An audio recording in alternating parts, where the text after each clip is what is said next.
अस्सलामुअलैकुम स्टूडेंट्स, कैसे हैं सब लोग। उम्मीद है आप सब लोग खैरियत से होंगे।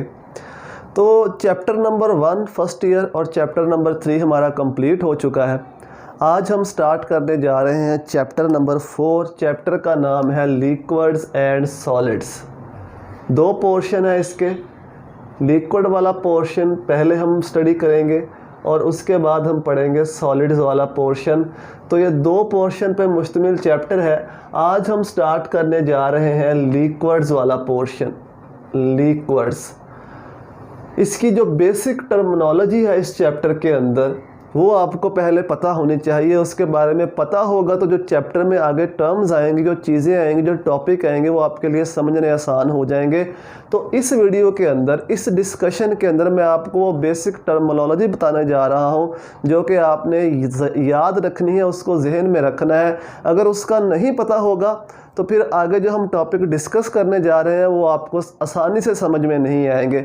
अगर ये टर्म्स आप अच्छी तरह यहाँ से समझ के जाते हैं तो फिर उन टॉपिक्स को समझने में बहुत ज़्यादा आपके लिए आसानी हो जाएगी। तो बेसिक सी टर्म्स हैं, पहले आप पढ़ चुके हैं 9th-10th के अंदर, वही टर्म्स हैं, लेकिन उनको रिपीट करना लाजमी है, याद दहानी करानी उनकी लाजमी है। सबसे पहली टर्म कोवलेंट बॉन्ड क्या होता है।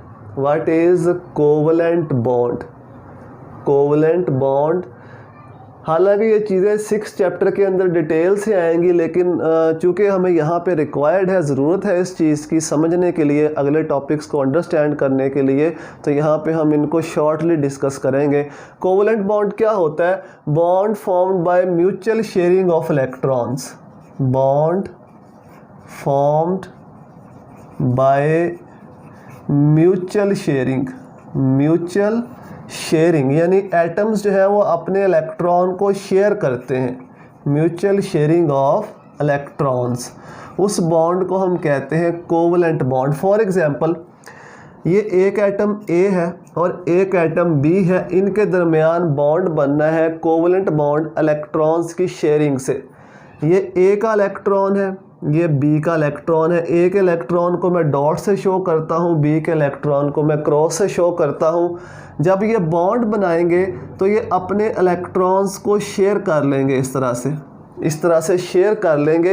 ये शेयरिंग से ये वाला जो बॉन्ड बना है, इस बॉन्ड को हम क्या नाम देते हैं, कोवलेंट बॉन्ड। इस तरह से मिसाल के तौर पे हाइड्रोजन और क्लोरीन के दरमियान जो बॉन्ड बनता है वो कोवलेंट बॉन्ड होता है। हाइड्रोजन और क्लोरीन के दरमियान जो बॉन्ड बनता है वो कौन सा बॉन्ड होता है, कोवलेंट।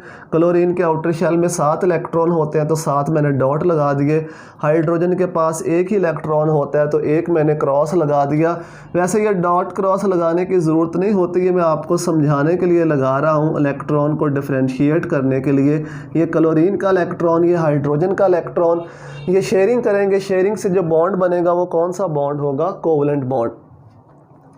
अब इसी में एक और टर्म आती है, ये जो 2 इलेक्ट्रॉन्स हैं, 2 इलेक्ट्रॉन्स को हम कहते हैं पेयर ऑफ इलेक्ट्रॉन। जहाँ पे भी 2 इलेक्ट्रॉन पड़े होंगे उसको हम क्या कहेंगे, पेयर ऑफ इलेक्ट्रॉन्स।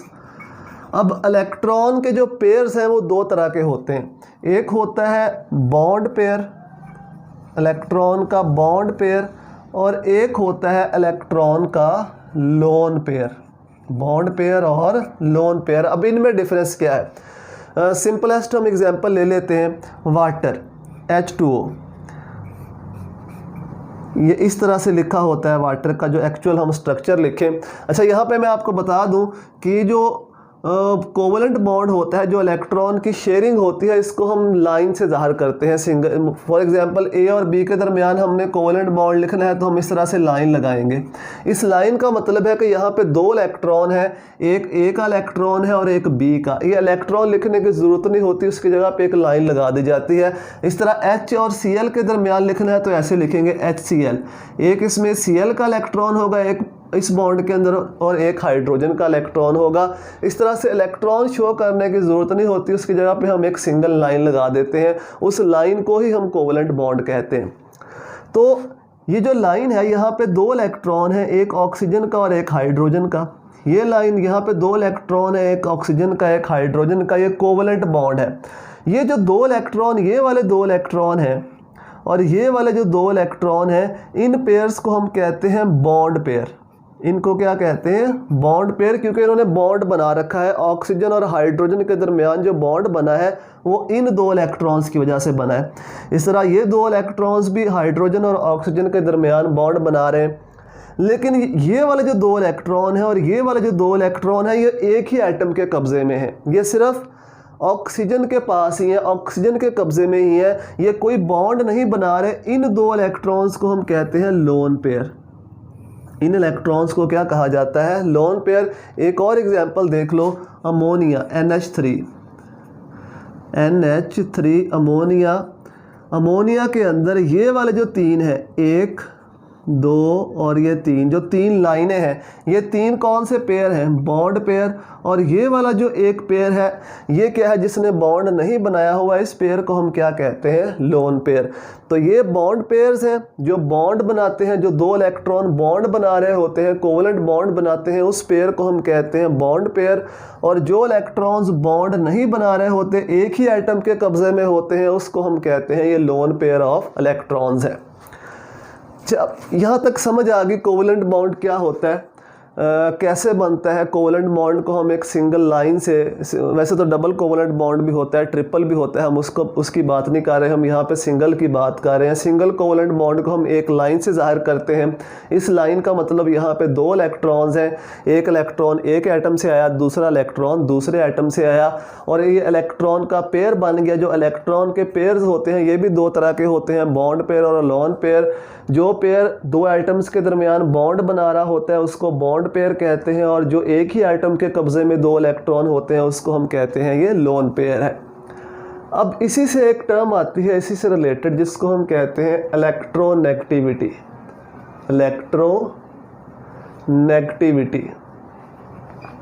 इलेक्ट्रोनेगेटिविटी क्या होती है, पावर ऑफ एन एटम, किसी भी एटम की वो पावर, वो ताकत, टू अट्रैक्ट, जिसकी मदद से वो अट्रैक्ट करता है shared pair of electron, shared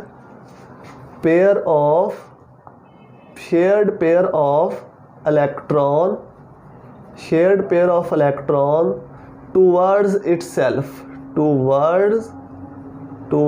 itself, जिसकी मदद से वो इलेक्ट्रॉन के बॉन्ड पेयर को, शेयर्ड पेयर को, बॉन्ड पेयर को शेयर्ड पेयर भी कहते हैं। एक और यहाँ से बॉन्ड पेयर को और क्या कहा जाता है, शेयर्ड पेयर, यानी शेयर हुआ है ये 2 एटम के दरमियान, इसी को हम क्या कहते हैं, शेयर्ड पेयर भी कहते हैं। तो इलेक्ट्रोनेगेटिविटी क्या होती है, किसी भी एटम की वो ताकत है जिसकी मदद से वो शेयर्ड पेयर को अपनी तरफ ज़्यादा अट्रैक्ट करता है। उस ताकत को, उस पावर को हम इलेक्ट्रोनेगेटिविटी कहते हैं। और पीरियोडिक टेबल में जो एलिमेंट्स का पीरियोडिक टेबल है उसके अंदर सबसे ज़्यादा इलेक्ट्रोनेगेटिविटी फ्लोरीन की होती है। फ्लोरीन से इस तरफ जाएं तो इलेक्ट्रोनेगेटिविटी कम होती है, इस तरफ जाएं नीचे की तरफ ग्रुप में तो इलेक्ट्रोनेगेटिविटी कम होती है। सबसे ज़्यादा इलेक्ट्रोनेगेटिविटी फ्लोरीन की है, जो इसे असाइन की गई है आर्बिट्ररी, यानी हमने इसको एक वैल्यू दे दी कि तुम्हारी इलेक्ट्रोनेगेटिविटी सबसे ज़्यादा है 4, और बाकी सब की इससे कंपेयर करके निकाली गई। इधर को जाएं तब भी इलेक्ट्रोनेगेटिविटी कम होती है, इधर को जाएं तब भी कम होती है। इनको हम कहते हैं पीरियड्स। और जो नीचे को कॉलम होते हैं इनको हम क्या कहते हैं, इनको हम कहते हैं ग्रुप्स। तो अगर हम ग्रुप्स में नीचे की तरफ आए तो इलेक्ट्रोनेगेटिविटी कम होती है। अगर हम फ्लोरीन से पीरियड्स में इधर की तरफ जाएं, लेफ्ट की तरफ जाएं, तब भी इलेक्ट्रोनेगेटिविटी कम होती है। सबसे ज़्यादा इलेक्ट्रोनेगेटिविटी किस एलिमेंट की है, फ्लोरीन की। अब देखो सपोज ये 2 एटम आपस में जुड़े हुए हैं, ए और बी, इन्होंने आपस में कोवलेंट बॉन्ड बनाया हुआ है। अब मैं कहता हूं कि बी की इलेक्ट्रोनेगेटिविटी ए से ज़्यादा है। ये दरमियान में शेयर्ड पेयर पड़ा हुआ है, कोवलेंट बॉन्ड पड़ा हुआ है, कोवलेंट बॉन्ड शेयर्ड पेयर से बनता है, पीछे हम बात कर चुके हैं। अगर बी की इलेक्ट्रोनेगेटिविटी ज़्यादा है तो बी के न्यूक्लियस में ये पावर होगी, बी एटम के न्यूक्लियस में, कि वो उस शेयर्ड पेयर को अपनी तरफ ज़्यादा खींच के रखेगा। उसी पावर को हम इलेक्ट्रोनेगेटिविटी का नाम देते हैं। तो ये जो शेयर्ड पेयर होगा ये बी के न्यूक्लियस के ज़्यादा करीब होगा। ये सिचुएशन बनेगी, जो इलेक्ट्रॉन होंगे वो बी के ज़्यादा करीब होंगे, ए से दूर होंगे। लेकिन अगर दो ऐसे एटम आपस में जुड़े हुए हैं जिनके दरमियान इलेक्ट्रोनेगेटिविटी का कोई फ़र्क नहीं है, तो ये वाला जो शेयर्ड पेयर है ये बिल्कुल मिडल में होगा। जितना न्यूक्लियस से यहाँ से न्यूक्लियस का फासला होगा उतना ही यहाँ से फासला होगा, क्योंकि यहाँ पे कोई इलेक्ट्रोनेगेटिविटी का फ़र्क नहीं है। और जब इलेक्ट्रोनेगेटिविटी का फ़र्क आता है, कोई एटम शेयर्ड पेयर को अपनी तरफ खींचता है, तो उस एटम के ऊपर चार्ज आता है, उसको हम कहते हैं पार्शियल नेगेटिव। अगर इस पे पार्शियल नेगेटिव आ गया तो दूसरे एटम पे चार्ज आएगा, इसको हम कहेंगे पार्शियल पॉजिटिव। इनको हम पार्शियल चार्जेस कहते हैं। एक कंप्लीट चार्ज होता है, ये कंप्लीट चार्जेस नहीं है, ये पार्शियल, कुछ हद तक चार्ज आया, कुछ हद तक इस पे नेगेटिव आया, कुछ हद तक इस पे पॉजिटिव आया। कंप्लीट चार्ज कब आते हैं?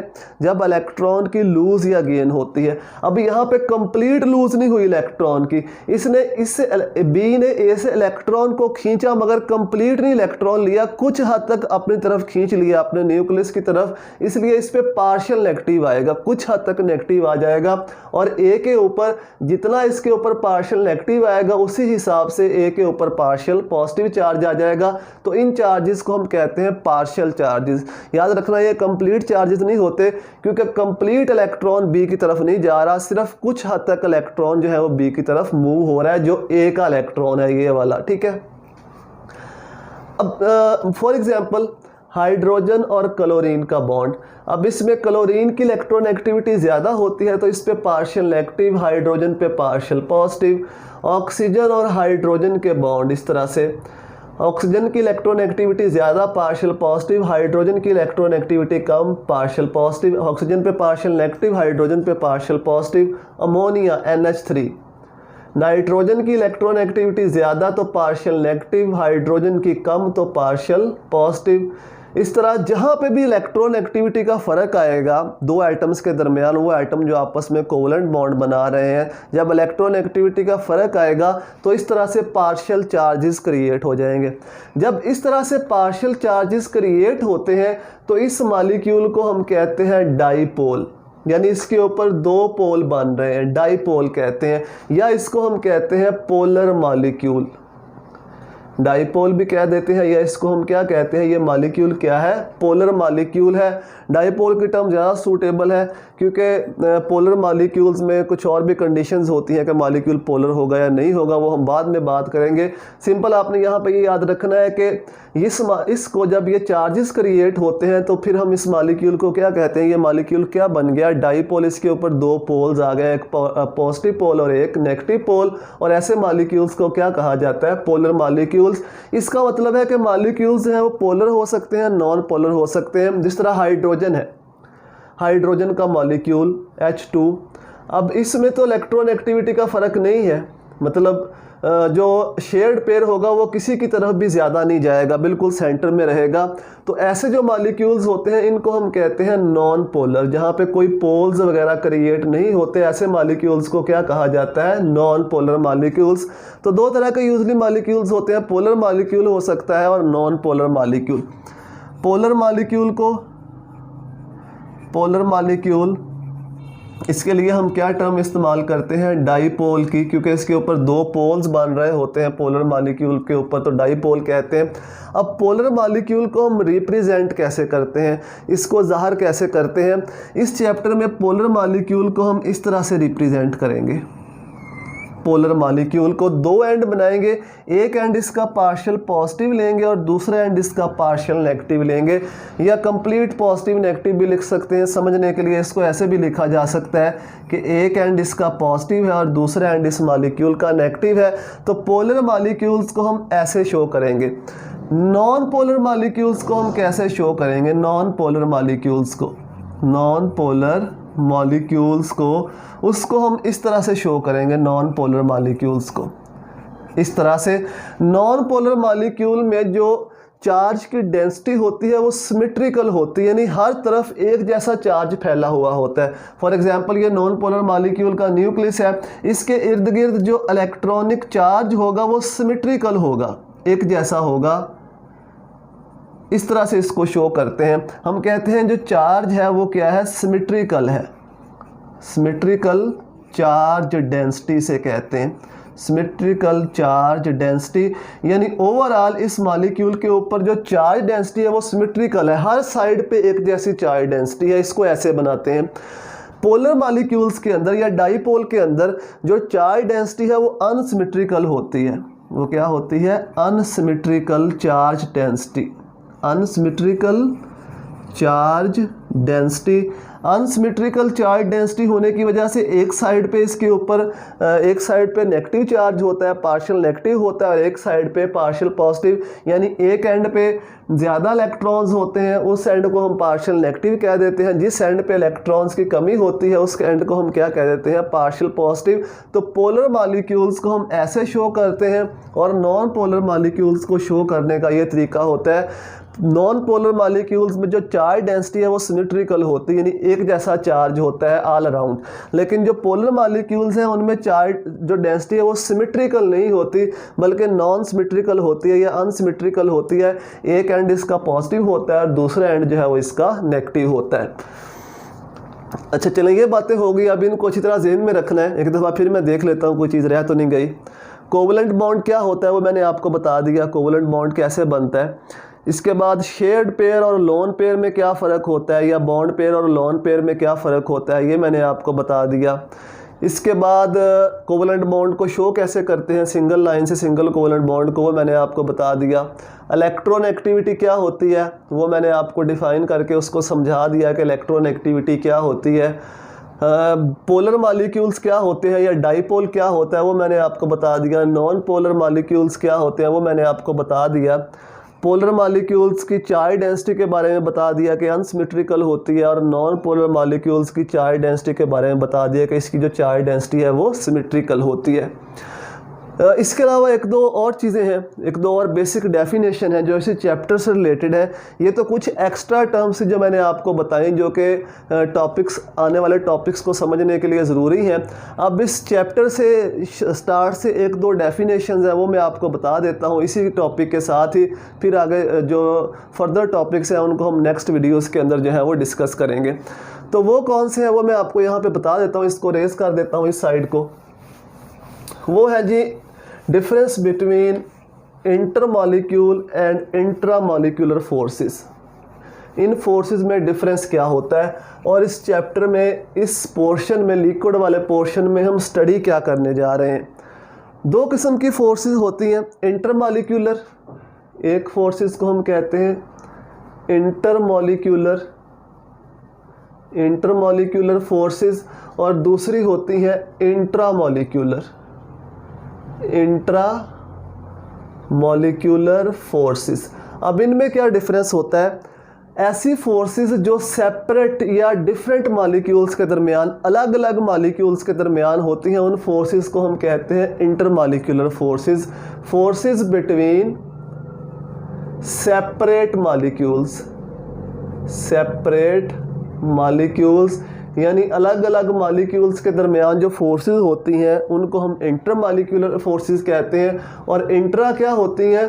Forces with in same molecule. एक ही मॉलिक्यूल के अंदर जो फोर्सेस होती हैं उनको हम कहते हैं इंट्रामॉलिक्यूलर। अब इसमें डिफरेंस मैं आपको बता देता हूँ। फॉर एग्जांपल हम HCl लिखते हैं। अब ये वाला जो बॉन्ड बनता है इस बॉन्ड को हम कहते हैं कोवलेंट बॉन्ड। HCl को हम ऐसे भी लिखते हैं, अगर बॉन्ड बनाना हो तो ऐसे लिख देते हैं। इसका मतलब है कि ये वाली जो फोर्स है ये विद इन द मॉलिक्यूल है। ये वो फोर्स है जिसने एटम को आपस में जोड़ के मॉलिक्यूल बनाया हुआ है। तो ये वाली जो फोर्स होगी जिसको हम कोवलेंट बॉन्ड कहते हैं, ये क्या होगी? ये इंट्रा होगी।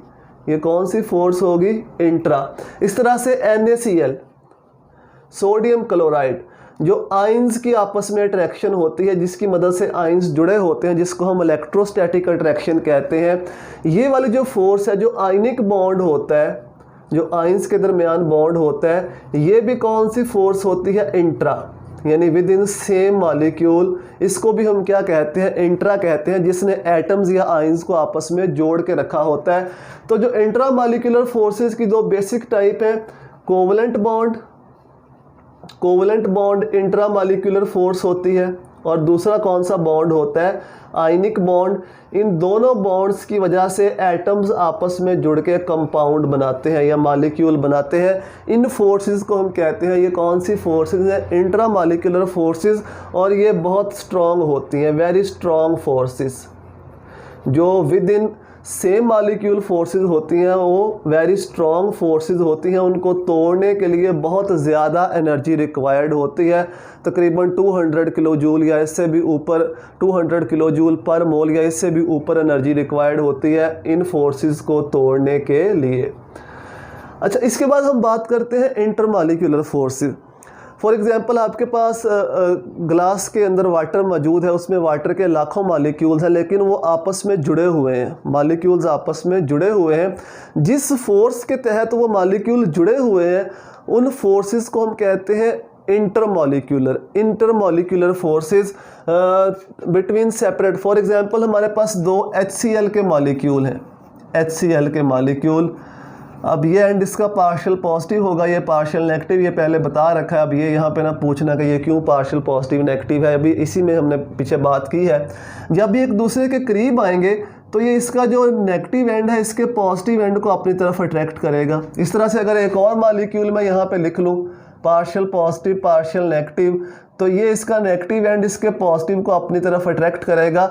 ये वाली जो फोर्स है ये कौन सी है, ये इंटरमॉलिक्यूलर फोर्सेस है, जो अलग अलग मॉलिक्यूल, एक मॉलिक्यूल ये पड़ा है, दूसरा मॉलिक्यूल ये पड़ा है, तीसरा मॉलिक्यूल ये पड़ा है, ये वाली जो फोर्सेस मॉलिक्यूल्स को आपस में जोड़े हुए हैं, डिफरेंट मॉलिक्यूल्स को, सेपरेट मॉलिक्यूल्स को, इन फोर्सेस को हम क्या कहते हैं, इंटरमॉलिक्यूलर फोर्सेस। ये वाली जो फोर्स है, ये वाली जो फोर्स है ये कौन सी है, ये इंट्रा है। यहीं पे मैंने आपको डिफरेंस बता दिया कि ये इंट्रा है, विद इन सेम मॉलिक्यूल ये इंट्रा है। यहाँ पे भी जो बॉन्ड होगा कोवलेंट बॉन्ड वो भी कौन सी फोर्स होगी, इंट्रा। लेकिन ये वाली जो फोर्स है जो सेपरेट मॉलिक्यूल्स के दरमियान है उसको हम कहते हैं इंटरमॉलिक्यूलर फोर्स। तो ये डिफरेंस होता है इंटरमॉलिक्यूलर फोर्स के दरमियान और इंट्रामॉलिक्यूलर फोर्सेस के दरमियान। ये वीक फोर्सेस होती हैं, वेरी वीक फोर्सेस होती हैं, very weak forces as compared to intra forces के मुकाबले में ये बहुत वीक होती है। इनको तोड़ने के लिए एनर्जी चाहिए होती है 8 से 10 किलो जूल पर मोल, यानी इतनी वीक फोर्सेस होती हैं ये वाली। इसमें एक हाइड्रोजन बॉन्ड भी आता है लेकिन वो सेपरेट टाइप है। अब इस चैप्टर के अंदर जो फर्दर हम टॉपिक्स डिस्कस करने जा रहे हैं वो हम इसी की टाइप्स को डिस्कस करने जा रहे हैं, इंटरमॉलिक्यूलर फोर्सेस की, उसको नहीं हम डिस्कस करने जा रहे हैं। डिफरेंस मैंने यहाँ पे बता दिया। ये कोवलेंट बॉन्ड, आयनिक बॉन्ड वगैरह हम 6 चैप्टर में पढ़ेंगे। यहाँ पे हम इन फोर्सेस की बात करेंगे, इंटरमॉलिक्यूलर फोर्सेस की। तो इंटरमॉलिक्यूलर फोर्सेस में हम कौन कौन सी फोर्सेस पढ़ने वाले हैं, डाइपोल फोर्सेस। पहले नंबर पे हम पढ़ेंगे डाइपोल फोर्सेस, ठीक है। इसी में हम एक सेकंड फोर्स पढ़ेंगे आयन डाइपोल, हालांकि आपकी बुक में नहीं है लेकिन थोड़ा सा मैं आपको बताऊंगा इसके बारे में, आयन डाइपोल फोर्स। थर्ड है, एक और फोर्स होती है ion instantaneous dipole, instantaneous dipole, ये भी आपकी बुक में नहीं है लेकिन थोड़ा सा मैं आपको बताऊंगा इसके बारे में भी। फोर्थ नंबर पे है डाइपोल इंड्यूस्ड डाइपोल, ये वाली फोर्स हम पढ़ेंगे, ये आपकी बुक में है। और फिफ्थ नंबर पे है इंस्टैंटेनियस डाइपोल